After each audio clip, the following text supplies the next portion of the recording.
Good afternoon. My name is Donna Fiesel, and I'm your host of Donna's Edge Talk Show. Thank you so much for watching every day, Monday through Friday, beginning 1 p.m. to that's Central Time. Is I get to ride home with you in the afternoon, also with my lovely guest. But first of all, you can find us on the radio at iacradio.media, where we are your source for news and entertainment and a lot of fun stuff. And also, we are your new Fox News affiliate. Also, you can find us on television, Channel 182 on Charter Communications Abundance Television, found on Roku, Apple TV, and Amazon Fire. And do not forget that podcast on the newscasters.com. But thank you again so much for watching. Oh, also emails, and Julia Christine has quite a few. Send an email to donna@donnasedge.com. Donna@donnasedge.com. I promise I even look into the spam folder because you know how that happens sometimes. And so anyway, so good to be with you today. Julia Christine is with me right now. And one of my new friends, and I feel like we've known like we've known each other forever. I know. It's only been a few months. So it's just been a few months, but I appreciate your friendship, definitely. Absolutely. You too. I love being here and talking to you. It's good. Well, it's good wonderful. Stuff. You're helping a lot of folks out there as well. So I just wanted to mention that to you. You know, sometimes we're doing things and it's the place we need to be. And, you know, but sometimes you wonder, you know, in the very moment, Julia, I wonder, is anybody even listening to this show? It's when I start getting information and people start saying, hey, how does that work? Yeah, I love it. It's so cool because sometimes we just need that little affirmation of like, keep going. This is it. This is right. Keep going. And that's when those people are sent to us to say, that really affected me, or thank you so much for saying this. I hear that often where like someone will talk to me and be like, oh my gosh, I was listening to your podcast the other day. And I'm just always like, wait, you listen to my podcast? It's always a surprise. And it's like thrilling. Exactly. And I know, I look at the stats. I know people are listening, but to run into somebody and have them say that. I actually ran into somebody who I used to work with like 3 years ago. And he was like, I love your podcast. And I was like, you found my podcast? You know what I mean? One of the last people I would have expected to listen. So it's really cool when that happens. Yeah, for sure. People want to be known. People want to get their voice out. People want to know they have a reason for living on earth. And quite a few of the emails were talking about that. You know, why am I here? I often wonder, why am I here? Everybody has importance. What do you say? Absolutely. Everybody is here for a purpose. I don't like to use the word reason because I feel like everything happens for a reason. I truly believe that everything happens as it should. But I don't say that everything happens for a reason because it's really hard for our human minds to find a reason why atrocities happen. And so then that becomes a defense. Right. Well, if that's true, then why are there wars going on? And why is this happening? And why did children die young? And, you know, all those things. And what you get to a point of understanding is, okay, there's not a reason for those things. However, I know that things are happening as they should. And what that means is that you put your faith in that everything's going to be okay and that everything will play out. Just like a pendulum swings back and forth. Sometimes things get really bad before they swing back and get really better, you know, and bad and better. And those types of words that I, again, try to avoid are so subjective. What's good for me is not necessarily good for you. And that goes into a whole other thing. But so when we can accept that everything happens as everything happens as it should, or there isn't a reason for something, whether I like it or not, whether I understand it or not. So that's a little bit different. But as far as people being here, I do believe that when we decide, so might be a little bit different way of thinking for a lot of people, but I believe we decide when we want to come down and take physical form. And come to earth or whatever, be born. And so when we decide that, we decide that and carry a purpose with us. We have like a soul, our soul's purpose. Mm-hmm. And those are the different lessons that we learn by the trials and tribulations and the contrasts that we find when we're here. I believe that ultimately our souls are here in physical form to have an amazing time, to experience and explore life, and to continue to push and move things forward in a way that sets things up in an amazing way for the people that are yet to come, for our and I don't just mean generationally, like family wise. Like I don't have children and I'm not going to have children. And so I'm not leaving a legacy for them, but excuse me, but damn, am I leaving a legacy? You know what I mean? Because the things that I'm doing to expand the universe with every thought that I have are exponentially going to help, and if nothing else, push things forward for the people that are coming in generations to come. And so, yes, I do believe that you have purpose. I also believe that your purpose your soul's purpose may stay the same, but who you are as a person, as a human, those purposes change because your desires change. And so if you are like, I want to be a doctor, cool, that could be your purpose. If you decide halfway through, this is actually not bringing me any joy, your purpose will change to be a vet or to, go teach people how to crochet. You know what I mean? If that's what brings you joy, freaking go after it. Kind of like what we were talking about before we started. That is important for you to be able to live your best and fullest life, which is what you are ultimately here to do. A lot of people are afraid right now. I'm not bringing in the election coverage or anything like that. I'm not doing that. But people are fearful right now. Yeah. Like, what's going to happen? And I just wanted to make this clear. I'm not Democrat or Republican. Right. I'm neither. Right. Because I feel like both parties, I hope I'm not getting too political for you, but I feel like both parties are there to cause division. And division is not good in our society. It's not. There are people who have lost wonderful friendships based on football games. I mean, and I will tell you, my marriage has worked wonderful. I'm an Auburn fan. My husband is an Alabama fan. Right. If those two people can live in peace and harmony, then anybody can. That can mean more in this area. Yeah. The thing is, why do we let people divide us? I mean, why do we allow that to happen? Well, let's give ourselves a little bit of grace when it comes to things like governments and politics and people that are quote unquote in charge. We don't necessarily have the control to not allow that to divide us. Not to say what's good or bad for the country or for each individual, but let's talk about how there are only two parties. I'm sorry, but I don't believe that anybody is purely a Democrat or purely a Republican. I think that there's so much gray between those areas. So why don't we have more parties that represent the gajillion people and all the different beliefs that we have?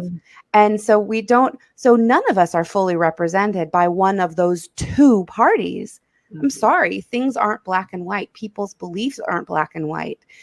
So often, exactly. And so I would say that there are things like that where we get into these, let's say, heated debates because of a specific belief that but that's not true. That's not only the truth. That's not the only truth, let's say. And so when it comes to those types of things, we don't have a whole lot of control about being divided between those two things.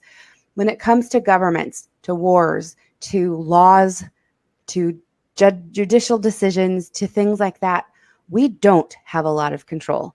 Literally, the most control that you and I have is to vote. That's most control we have. And I'm not going to lie, I'm not convinced that that's really making that much difference. Everybody says I'm wrong, but cool. I'm still going to do it because it's the only thing I can do to voice my opinion and to voice my beliefs, right? But here's the thing I have to just be honest with you. When I was getting ready this morning, I thought, I hope she brings this up because it has come to my attention this last week, especially. I got some pretty big downloads from what I call source energy, but a lot of people will call God or the spirit or the divine, or honestly, whatever works for you, for that title, for that word. I got this pretty massive message.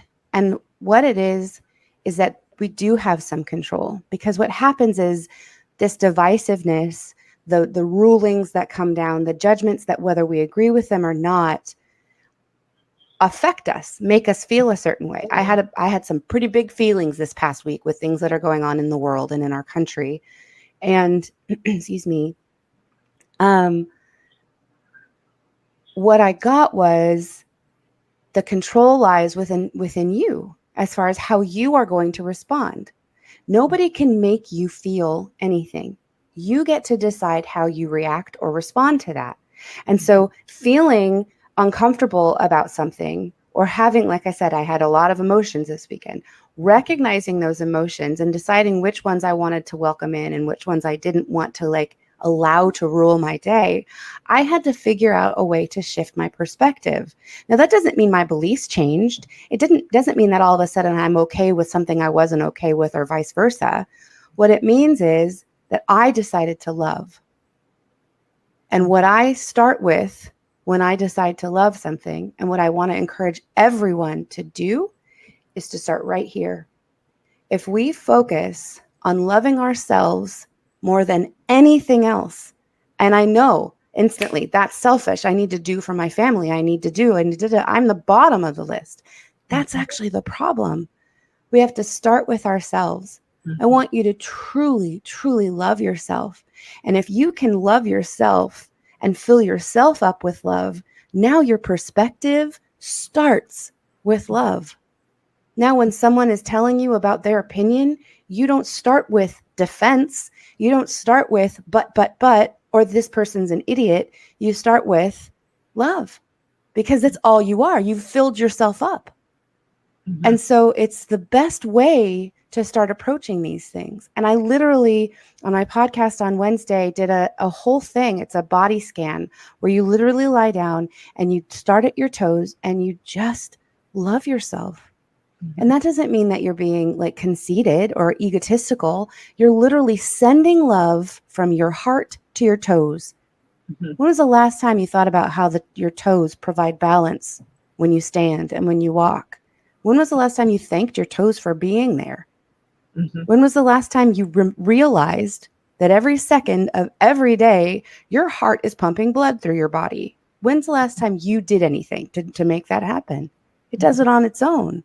And I'm freaking grateful. So I want to send love and gratitude to my heart, to my lungs, to my intestines, to all the parts of me that function without my even knowledge most days and recognition. And here's the challenging bit. Send extra love to those parts of yourself that you're more critical of, those flabby bits, the cellulite, the stretch marks. Find a way to appreciate them. Let me tell you something about stretch marks. Stretch marks are beautiful because we get them when we grow, whether that's positive or negative. You get them when you get pregnant and your skin stretches to accommodate new life. Mm-hmm. Tell me that's not beautiful. Mm-hmm. Stretch marks are an indication of a beautiful life. Why are we so critical of them? Because someone somewhere told us they were ugly. BS. I'm here to tell you, no, they're not. Flabby skin? Hi, look at that. You want to know why women have that? It's a significator of age. That's what happens when you get older. It's not because you're not working out, right? It's not because I know people who work out like freaking crazy and they still have that skin hanging there. Maybe not as much as mine, but I'm okay with that. Do you know what I mean? So those parts that we're extra critical of, let's just send extra love there. I don't appreciate that part of my body.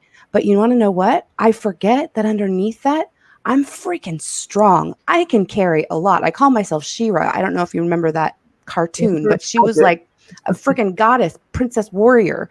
And like, it's true. I have big biceps. You don't see them.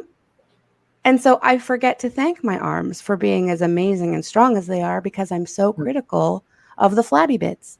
Mm-hmm. So when I think about it, I'm sending that love. And now all of a sudden I am full of love, so full of love that I can't help but send it to somebody else. It just radiates out of me.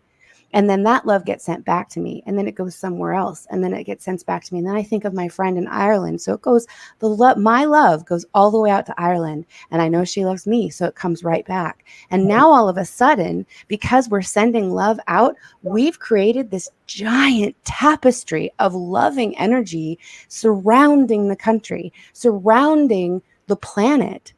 So that all of a sudden, this negative energy that's caused by war and by feuding and by greed and by the things that are propelling this division between us has another element. Mhm. We're not feeding into how much we dislike that, because what that's literally doing is adding gas to the flames. My hatred of what's happening is more hatred. Mhm. So instead, I'm just going to love. I'm not loving what's going on, but I'm loving myself. I'm sending love to the people involved. I'm sending wisdom to the people Mhm. making decisions, whether I agree with them or not. If I maybe can send them more wisdom energy, maybe they'll make wiser decisions and stop killing You are each other. spot on right there. You Absolutely. Because know? I've heard people say, well, I hope so and so who is in office just crumbles. I don't. Why Well, would you do that? think Because that's about going to if affect they you crumble, too. what's going to happen to the to the country if they crumble. Exactly. You're supposed Exactly. to break No. wisdom into people. They're going to Absolutely. make their And absolutely right decisions. yeah, absolutely. And regardless of that, why are you adding more hate?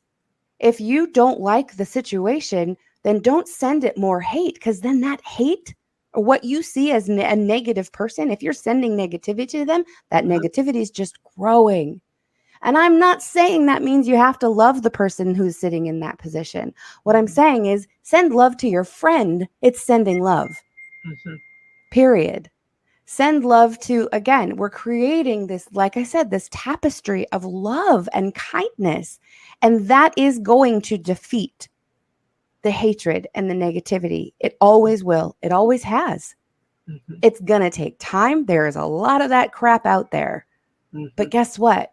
I know that simply by loving myself and then allowing myself to naturally share that love, to notice the gorgeous blue sky. Yeah, it's freaking hot outside, but you know what? It's beautiful. Mhm. It's not raining. It's, like there are things, and I'm sitting in air conditioning. What the Mhm. heck am I complaining about? You know what I mean? And so now all of a sudden, we are literally we are doing something. We are creating change, Mhm. because we are changing the negative, hateful energy in the universe, in the planet, because we are sitting in love and peace and calm and kindness. And as far as I'm concerned, that's what I want to do. I want to cultivate that by loving myself, which allows me to have a loving approach when I'm dealing with people who I don't necessarily agree with. Mhm. And I I don't think it's have to, amazing. it's a practice too. That's the other It's thing. actually a form of freedom. Oh, When you think about it, oh my! Now, Will Rogers, I love old sayings from the yeah, old yeah. days, but he's the one who said, everybody complains about the weather, but nobody can do anything about it. So why are you complaining about it? And I'll Yes, have to tell you, I love rain because I'm a gardener. I do too. So when it rains, I'm actually dancing in the rain. Yeah. I know. I mean, it's a good thing we live out in the country in the middle of absolutely nowhere, because if we had neighbors, they would say she has lost it. But I can dance when it's raining outside because Yeah. it's feeding my plants. I Yeah. mean, and I can see new life emerging from all of that. Absolutely. I was out with some friends. It was a beautiful day. And so we decided to go for a walk. Now, here in New York, it gets humid in the summer, and very different from the dry heat that I grew up in California. We will have rain just out of nowhere in the middle of the summer, which in California, that doesn't happen. As you know, it's dry as anything out there.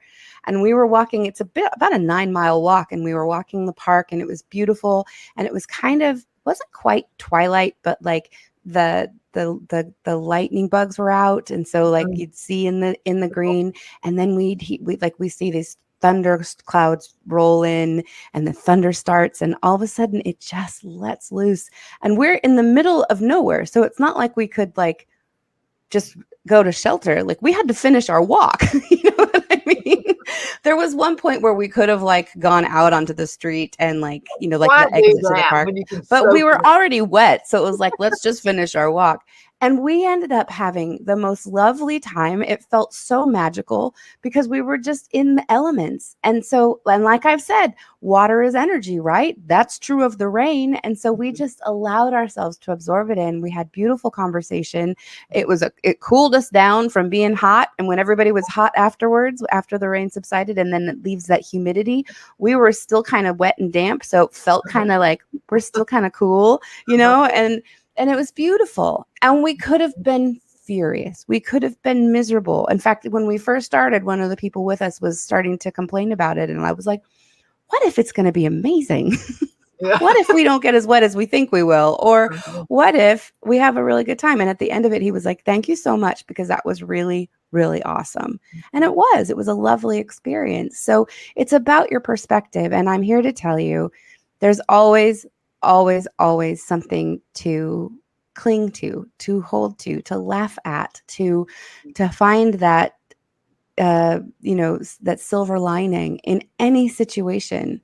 And you might not find it when you're in it. When you're in the muck and the mire, it's really hard to pull your head up and and find that. And I do believe it's really important not to pretend, not to put a plastic smile on and just say, hey, everything's okay. That's what people talk about when they talk about toxic positivity, running around being as positive all the time. No, I have shitty human moments, and I believe that everybody does. And I think that those human moments are so important because they provide the contrast to the good parts of life. And I wouldn't value and appreciate and love the amazing parts of my life if I didn't have a stumble every now and then, if I didn't have that contrast every now and then to allow me to reflect on how good I really have it, to how amazing I really do feel. And then to resolve whatever conflict is there, whatever, contrast is there. And I start by asking myself, what's going on? Not in judgment, in curiosity, not, and I just found out recently, I didn't know this. Sorry, I totally just sidetracked myself. But I have been talking a lot about I want you to ask yourself questions. I want you to understand what's going on, but not in judgment. Do it from a place of curiosity. That's a Walt Whitman quote. I had no idea. I found that out Another yesterday. one of my favorites. Totally. And he talks about get curious, but not in judgment. And I feel the same way. And I do that for myself instead of being like, Julia, why would you da da da da da? Listen to the tone of my voice, total judgment. But if I go, where did that come from? There's no judgment in that. And so I practice the a lot because it keeps it light for me. Let me mention something that happened years and years and years ago. Okay, so my son was, I think, in the second grade. I was working corporate for GTE, and I am one of those. I do not like to be late. My idea of being on time is being somewhere 10 minutes before I'm supposed to be there. Yeah. So, but I'm not the terrible mother-in-law who's like an hour early at my daughter-in-law. Yeah. I'm not that. I don't do that at all. However, there was a particular morning.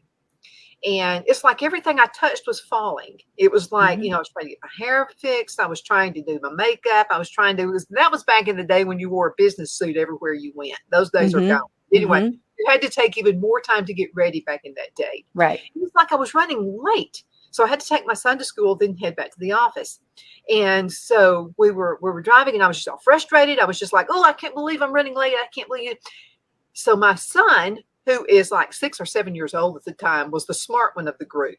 He said, Mom, look, had we been on time, we would have been in that accident. And I looked at him and I said, thanks for being the smart one of the two of us. Yeah. You're absolutely right. I never thought about it. All I could think of is I'm going to be late. I'm going to be late. I'm going to be late. Right. That's all I could think of, which again is one of my things. I hate people to be late. It's just the thing with me. So, but I was running late, but he was right. Yeah. Had we been on time, we would have been in that awful accident. Right. And that goes back to everything happens as it should. I would like to talk about how, though, sometimes, you wake up and you drop something and then you're like, oh, Butterfingers. And then 10 minutes later, you drop something else. Excuse me. There is reason for that. And it's creating momentum. And we, again, have control of our thoughts and our feelings. And so that means we have control of the momentum that we create. So if you drop something and you berate yourself for it, your thoughts are completely, first of all, negative, but they're also focused on the fact that you dropped something. And so because that's where your focus is, where your focus goes, or, where your focus lies is where energy goes. There's a little, what is it? Where your focus goes, energy grows, I think is what the little saying is. Anyway. The entire book of Proverbs speaks of this. Right. And really, for a book to read, it's about positive energy. It absolutely is. And it's about building momentum in either way. And it's a scientific thing. It's called the law of attraction. And so if I have a negative thought, the universe and literally the law of attraction goes, cool, here's another one. Here's another way it's going to go bad. Here's another way it's going to go bad. Here's another thing you're going to drop. Oops, and now you tripped. See, here's another one. Oh, you want more of that? Because your focus hasn't gone off the fact that you've been tripping and dropping things all day. Your focus was on, I'm late, I'm late, I'm late, I'm late. And so everything that happened made you later and later and later because it's where your focus was. However, if we can get ourselves, take control of those thoughts. Whoops, I dropped something. Oh, well. And then we completely let that go. And we think to ourselves about like, I don't know, you're running late. Cool. This happens to sometimes. I don't love it, but you know what? I'm going to give myself grace today. And then all of a sudden, law of attraction is like, well, here's another way you can have some grace. Here's another way. Here's another thing that is positive. Here's another thing. Oh my goodness. You're thinking about how much you love this person. Here's something else to love. Here's something else to love. And now all of a sudden our momentum is spiraling up instead of spiraling down. And we have control of that. The universe, God, source energy, whatever you want to call it, wants nothing for you but your best life, your best good. And so because of that, when something negative happens, it's not that you're being tested. It's not that somebody's against you. You get to control that. How do you feel? What are you thinking? Where's your thought? Are you thinking about something negative? Is there any way to shift that just a little bit? Because if you can consciously shift that, then you're in control. And that changes everything. And all of a sudden, just a little bit better. The law of attraction will bring you just a little bit better. The law of attraction isn't biased in any way. What you're thinking, it's going to give you, period. Whether it's good, bad, or the other. And so that's something to think about. You are creating your reality in every single moment. And I know that there's a lot of things like we talked about that we feel out of control about. I don't have control about the laws that my government puts into place, whether I agree with them or not. I don't have control over that. But I do have control in how I react to them, how I allow that to affect my day to day, how I discuss them with other people. And I'm not going to lie, the first way to do it, if you're watching the news and you feel yourself getting angry, if you're scrolling through social media and you see something that someone who you care about says that's you completely disagree with, keep scrolling. Keep scrolling. Turn it off. Change the channel. Because if you feel yourself getting in that space, that anger, that frustration, all of those bad feelings, you get to stop that. And sometimes the first step is just to be neutral. But that's a better feeling, meaning like let it go. Don't watch it. Turn it off. But that's a better feeling than feeling frustrated into that. Remember, just a little bit better. And then your focus is changed. You're not focusing on that stuff anymore. And so something more positive can be focused on. I'm going to look through this picture album of my family. I'm going to go do the dishes because I love having a clean kitchen. You know, like all of a sudden, by shifting what we're doing, changing our environment, changing anything, we get to control how we let the things that are going on in this world affect us. Well, you're letting people rent space in your head, and that's very unnecessary. Right. And like I said, nobody can make you angry. Somebody's behavior can be crap, sure, but you're allowing that crappy behavior to affect you. You're taking that on. You're literally giving them your power. You're saying, here, I'm going to let your behavior affect me. Here you go. Here's my power. Because when I'm angry, I'm powerless. Oh, totally get that. So Absolutely. Guess what? I'm taking my power back, and I'm not going to let your silly behavior affect me. You can continue to rant and rail, and it's not going to affect me. Because the first thing I'm going to do is what he's saying or she's saying true? And if the answer is yes, then listen and say, is that true? I've never thought about it that way before. Interesting. Maybe I should look into that a little bit further. Is what they're saying true for me? It's obviously true for them. They're very, very passionate about this. But is that true for me? Does that belief system fit in with mine and my core values? It doesn't. So guess what? Let it go. It doesn't affect you. It's not true for you. It can absolutely be true for somebody else. That's why I've started saying, and people can take this to an extreme that just honestly pisses me off, but whatever. Like, what I have been starting to say is that there is no wrong, because what's right for me doesn't make it right for you. What's right for you isn't necessarily right for me. Now, do I think that it's wrong to go murder someone? Absolutely. That's the extreme I'm talking about. That's not what we're talking about here. But what we're talking about is somebody's belief system, somebody's core values goes back generationally. It goes back societally. It goes back with how they were raised, whether their family, that's what I mean by generationally, how their family was raised, the beliefs that they were taught. You've talked about how your friend is a Methodist, period, because her family always has been. And she's never stopped to ask herself, is this true for me? And that's okay, because that's not where she is and that's her journey. But when you start to ask yourself, is this true for me? Then you realize that there is no right, there is no wrong. There's what's right for me and that person's thing. And it gives you, again, it gives you so much power. And like you say, freedom, because now I'm not all wrapped up in what our disagreements. I can just accept that what you're saying isn't true for me, and I'm okay with that. And I can offer you a different perspective, but usually when people are that heated about something, they're not interested in anybody's perspective. They're not even listening to you anyway. They just want to change your opinion. Yeah. And so you can just very honestly say, I'm so glad that you're so passionate about this. That's what's true for you. That's not true for me. And that's okay. That's okay. I love that. I love that response. And I'll have to tell you another response that I've had for years. And just when someone comes, let's say on my social media site, and they start ranting and raving and what have you, and they're trying to change my mind about something. And first of all, I'm not going to listen to you if you're ranting and raving. Okay. If you come to me in a gentle manner, I will listen, because I'm always for making things better. That's a great boundary. So this is what I do. And it works every single time for you. And it's whether it's Democrat, Republican, or whether it's Alabama, Auburn football. All you've got to say is this: you know something? I love you. And then you just go, next.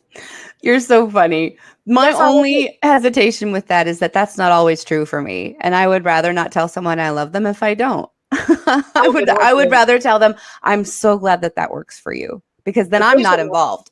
You know what I mean? These are my friends. People I've known forever. Right. If we do think of things differently, I don't care. Absolutely. I still love you. And so that is not going to change. Right. No politician is going to change that for me. So I'm still in love with you. That's just the way it is. Yeah. Let's go into a commercial break. Yeah. We'll be right back in just a few minutes. Everybody hang in there. Twin City Used Car Sales has been serving drivers in the Northeast Alabama area for years with a quality selection of late model used cars, SUVs, and pickup trucks. On top of our extensive selection and competitive prices, we offer professional auto financing services for used car buyers of all credit levels. Whether you've just begun your search or you're ready to secure your next vehicle, at Twin City Used Car Sales, you will drive away with the vehicle of your dreams. The sales and finance staff at Twin City Used Car Sales looks forward to serving you, and you can apply for financing online before your visit to our used dealership in Gadsden, Alabama. Check us out on the web at twincityusedcars.com or go by our location at 901 First Avenue, Gadsden, Alabama. We sincerely look forward to serving you.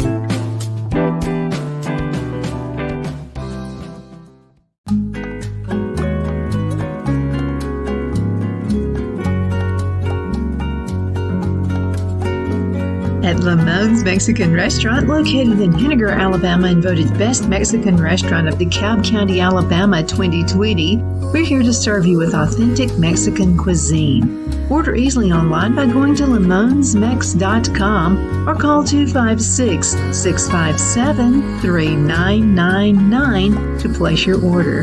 We're open Sunday through Thursday 11 a.m. to 9 p.m. and Friday and Saturday 11 a.m. to 10 p.m. Whether you're celebrating a cozy date night for two or a celebration for a crowd, at Lamone's you'll love our atmosphere and friendly servers. Thank you for dining with Lamone's Mexican Restaurant.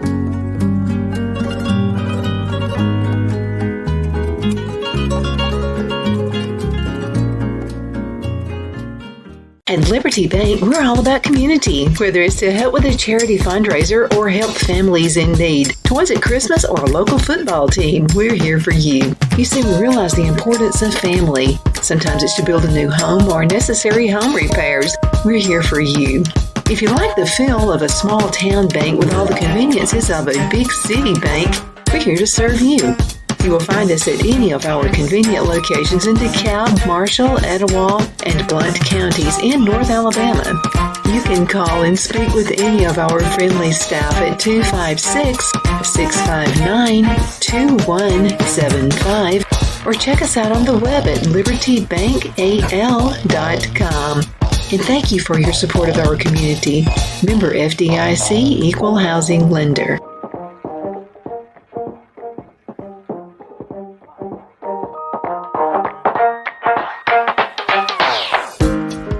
Jeff McCurdy of the McCurdy Law Firm has been a public service of this area for over 10 years.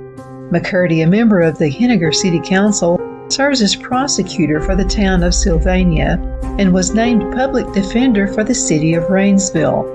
The McCurdy Law Firm is located at 17326 Alabama Highway 75 in Henniger to better represent his Jackson and DeKalb County clients. If you need to be represented by a true public servant with proven success, call Jeff at 256-996-8701 or send a private email to mccurdylawfirm@gmail.com. No representation is made that the legal services performed is greater than the legal services performed by other lawyers.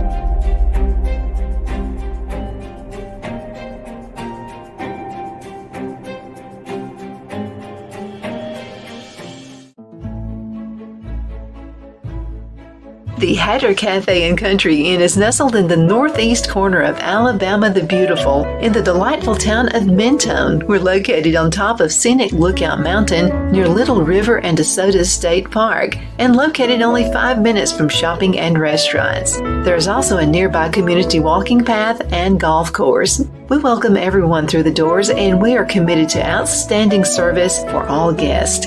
At the Hatter Cafe and Country Inn, we invite people from all walks of life to come and get away from it all, enjoy the open spaces, treetop views, fresh, clean air, and experience Southern hospitality at its finest. We look forward to hosting you. To reserve a special event, or if you would love a special getaway at the Country Inn, you can call us at 256-634-2018.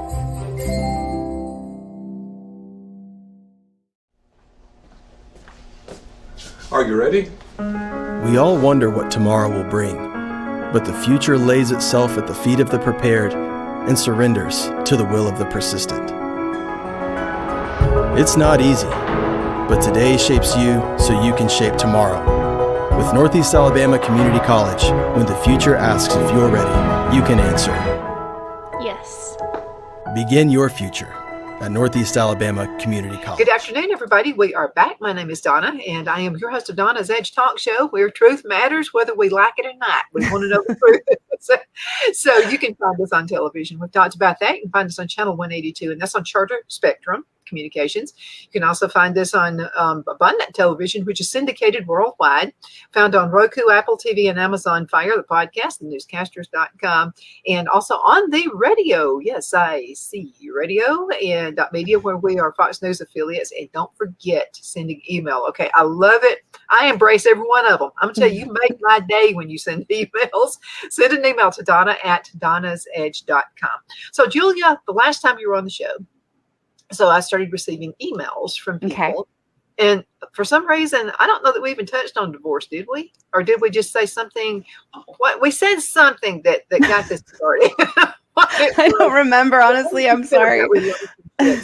And so for men and women, but I got an overpowering number from men. Okay. We're talking about how their ex-wives are turning their children against them. How do you handle that? Yeah. So how would you handle that? How would I handle that? Okay, so I actually have pretty strong feelings about this. I think it's really important to remember that, first of all, not every, like, it is so easy for us as humans to create stories. You aren't there with your ex-spouse and your children, so you don't really know what's being said. Now, before we get defensive about yes, but all the things, I do know, and I know them and all those things, because I'm not taking away the validity of that happens. I know it happens, and I know that it's incredibly frustrating, but I want to remind you that when we start to create stories, we often make it worse, and we often make ourselves feel worse. And so when that starts to happen, and I call it nightmaring. And when you start to, instead of daydreaming, you're nightmaring about a scenario. When you find yourself doing that, stop. Like, literally, and say to yourself, I don't know that any of that is true. Because do you know? No. But at least at whatever it is that you're nightmaring about, because you're not there, and because you're creating this story in your head. So that is always going to make things worse. And it's also going to put you in a state of mind going into a situation, picking up the kids, having that crossover moment with your ex. You're already pissed off because of the story that you created that didn't actually happen. So watch yourself when you're nightmaring. And in any situation, I'll be honest with you, I live in New York and I walk everywhere. There are times it's a human thing. I do it all the time. And sometimes it's good. Sometimes these little fantasies we have about interacting with people is great. But when we start allowing it to trigger our emotions, we know we're in trouble. Yeah. And so I will literally be walking down the street and grab it from around my head and ball it up and throw it away. And now I'm laughing at myself because I've just made a fool of myself. And so now my mood is completely changed because I'm not angry about it anymore because I've just made a fool of myself walking down the street in New York City. You know what I mean? You don't have to do that, but it does put me in a space where I'm like, okay, I'm not mad anymore. That's not true. That's not what's happening. That's not what happened. So that's the first place I would start. The other thing I would say is, okay, so that's happening. What is it? Again, what about this is within my control? Can you control what they say? No. And because it makes you feel a certain way, I would imagine you don't want to reciprocate that. And so rather than saying your mom says this or your dad says this and don't listen to this and don't now you're kind of putting yourself in the same boat. And then that other person is going to feel defensive, and that other piece. And let me tell you, children are so intuitive and they pick up on it. Yes, they do. And so rather than being baited and allowing yourself to dive into the same situation and defend yourself to your kids, defend yourself by your behavior. Love them. Treat them the way you want to treat them. Treat them the way you wish she did. I'm speaking because you said it was mostly men. You know what I mean? And speak highly of her. You loved her at one point. You had kids with her. You know what I mean? Don't necessarily talk about those times, but if they're disrespectful to their mom, don't allow that. That's not okay. Yeah, sure, we have our differences. That has nothing to do with you. That's between us. So I'm not going to talk to you about my shit with her. Sorry. I'm not going to talk to you about that stuff because it's none of your business. You're the child. That's my relationship with your mom. So I'm going to treat her with respect. I'm going to expect you to treat her with respect. And we're going to have our time together, which doesn't really have anything to do with her.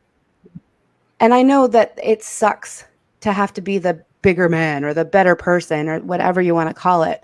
But actually what you're doing is you're literally training your children to treat people with respect, and that it doesn't affect that, how much, honestly, it's creating an atmosphere for them, an environment for them of love. Because again, you loved her at one point. And so you're allowing that into your home. You're demonstrating that to them, and they're learning that. And as they grow, they absolutely will know the difference. They'll feel it right away. And they might think it's funny when mom talks shit about dad or when, there's negative things being said. But the thing is that they're kids. And so you get to let that go. Just let that go. It might be frustrating. Scream into a pillow in the other room. Fine. I totally am not saying that that's an easy situation to be in, but I'm saying be the better person. And I don't use the word better very often, but be the better person. Your kids will learn. And I have said this. I watched a very, very good friend of mine for 25 years be in a very difficult relationship where she stayed married to him, but he would allow the kids to do whatever they want. He would negate her decisions. He would, and like she wanted them to do school and to do this stuff, and he'd be like, "Meh, let's go to the." And it was like she felt powerless, and he would say negative things about her in front of the kids, and she never. And I was like, "Don't give into it. Don't give into it. They will understand." And I'm not kidding, especially as they got into the later teen years, where most of the angst and figuring out what it meant to like all the puberty stuff was passing. They absolutely saw it. They've said to me multiple times, and definitely to her, like, "Yeah, well, dad he'll let us get away with anything, but mom shows us the love." Because mom's showing us the guidance that we needed as children, that dad just let us do whatever the hell we wanted. And they knew that. They recognize it. So I know it sucks in the moment, but if you are that quote unquote better person, it will pay off in the end because the children will see it. They'll feel it. They might want to be with you more because of the peaceful, loving environment you're creating, because you're not allowing the vitriol between the two of you to have anything to do with them, because it doesn't have anything to do with them. You are spot on. And let me tell you, this is okay. So I'm a grown woman now, but there was a time I was young. Okay. So my parents went through a divorce. And I'll just have to tell you, I hung with the one who wasn't doing all the nagging and all of the like, this person did this person did that. They don't love you. I heard that a lot. But I noticed it was more freeing to be around the one who didn't do that. Absolutely. Because I was not on pins and needles hearing all kinds of bad stuff. Yeah. So I'm just telling you, in the long, it may look as if you're winning. It may look like you got everything on your side. In the long run, it will not work out that way. Absolutely. And the thing is that actions always speak louder than words. Always. And so they can talk and say all the things they want, but they're going to realize your actions, your behavior when they're with you don't match up. They are smart. Children are smart. We do not give them near as much credit in this country as they deserve. And so I'm telling you, they will be able to see your actions. They will be able to feel your love, even though they're not seeing and hearing the vitriol that they're getting at home. Like, it's true. And I'll be honest with you, I come from a divorced family as well. And my dad was an alcoholic and a drug addict. He was an abuser and all of these things. And my mom never spoke an ill word of him, ever.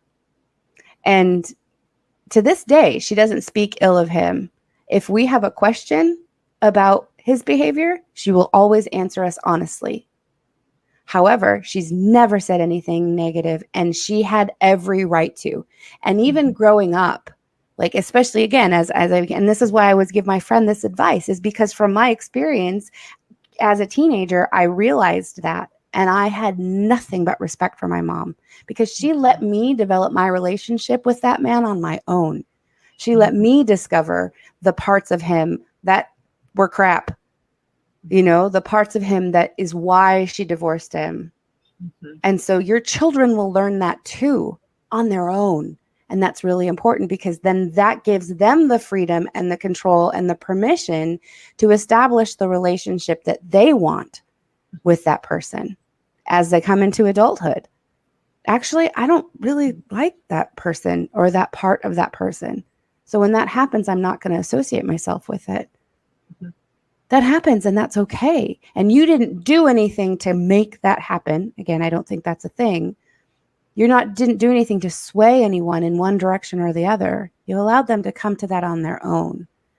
And the more that they're hearing crap from the old partner, the more they're going to pretty much figure it out, Believe me, they'll hang with you. I promise you they will. So this was always not, and my ex and I never had a rough relationship. I mean, I married him to get away from my family. Right. And so, I fessed up to that. So I figure I'm part of the problem too. I mean, it's not just, absolutely. There's always two sides to every coin. But this is something that's really important to say to your kids. Okay. Never, ever say, I wish I hadn't married that person. Never, ever. And this is what I've always told my son. Son, I'd marry him again. You know why? I wouldn't have you. You Right. would be a total different human being had I married somebody else. So Right. yes, and he's asked me, not now, he's like 45 years old, but he has asked me when he was younger, Mom, would you marry him again? Because see, my mother would always say, I wish I had never met that man. And Right. I happen to look a lot like him. So that's a Mm. whole another problem. But I've never said that. Yeah. It's just, and I promise you, I'd marry him again. Yeah. I would. And I don't hate the guy. Right. And Well, I and just I think think that it's really important, even if kids aren't involved and you're going through divorce, or even if there's no, like, you're not having that part of it, it's really important for children to understand that at one point we did love each other. I loved your mom. I just don't love her anymore. And that's okay. And because now what you're doing, and that's the other reason that, like, I cringe. I know everybody's on their own journey, but I cringe every time I hear that people are staying with their partner who they're miserable with because of the kids. I That wish is my not a parents had reason to stay divorced years together. before they did. Exactly, because actually what you're doing is you're demonstrating to children what they should be tolerating. That you're not showing them what love really is by getting a divorce respectfully and saying, I have fallen out of love with this person, and we love you and we want you to see what love really is. And if we live in the same house, you're just going to see what hate and anger is. You know what I mean? Because that's what you're telling them love is. Because you're not getting along, because you're arguing and calling each other's names, because you're creating this very frenetic energy in your home where your children are or not. And to just be able to say, I just don't love you anymore. And yes, there is a litany of reasons, but we don't have to focus on the reasons. We can just say, I fell out of love. We both changed a little bit, and we decided we didn't have as much in common as we thought we once did. But I love how she's your mom. I love the time we did have together, and I loved loving her. I just don't anymore. That is And that's powerful. beautiful. Exactly. Oh my goodness. I mean, how powerful is that? I mean, Yeah. and I'll have to tell you, I left my divorce feeling actually, I mean, it was sad, because when you marry somebody, you want it to be forever, Right. that's marry somebody to divorce them later. But we actually, and you can break the mold that your parents do. Okay. So my mom takes my dad to court. Most of what they had went on attorney's fees and court Right. system. Right. Okay, so that's where it all went. So my ex and I, when we divorced, we actually went to the same attorney and paid $300. We'd been separated like a year. So I lived in my house, he lived in his house. So it was pretty easy to do. So I said, you keep your stuff, I keep my stuff. It's that, well, he was so happy I didn't do what my mother did that Right. It was like the world's easiest divorce. And I said, now this is back in the 80s. And so I said, it's going to cost $300. The attorney tried to divide us. So the attorney was trying his best. And I finally said, shut up, Doug. I said, we got this worked out way before we stepped in here. Right. So stop it. Yeah. So we just need your signature at this point. That's right. So it was easier for my son. My son didn't have to go through all this nonsense of us trying to destroy each other. So So what are your thoughts about this? We have about 4 minutes left in the segment. So what are your thoughts about this? People who are going through a divorce right now, can you honestly break the cycle? I'm saying, yeah, but I want to know what your opinion is. Absolutely. Because it goes back to, you can break any cycle by asking yourself that question. Is this true for me? Is this true for me now? It was true for me 20 years ago when we first married, but is it true for me now? Do I love this person? Do I want this to be awful? And I want to remind you that when divorces are hard and when people are stubborn and they're not going to be moved and there's, things like that, remember that that's not about you. That is them. And I'm going to say that's their ego.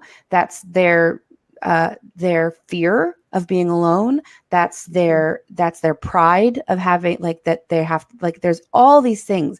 And I'm not telling you to look at those things and judge them, because that's not your job either. But I'm telling you to allow that person, remember that person is personing. Those human emotions are happening and they happen in you too, but that's where the struggle is. And it has nothing to do with you. Even if something is about you, like because you did X, Y, da, da, da, da, da, their reaction to it, emotion around it has nothing to do with you, their response and reaction. So you get to take yourself out of that and keep your own peace and keep your own calm and find out what's true for me. What do I really need? What do I really want? Not what do I deserve? What have I earned in this marriage? And I get it. I totally get it. And experience those emotions. Have them. Say, I freaking did all this stuff. I deserve blah, blah, blah, blah, blah, blah, blah. Feel that. Don't live in that, because that's just going to make you miserable in the long run.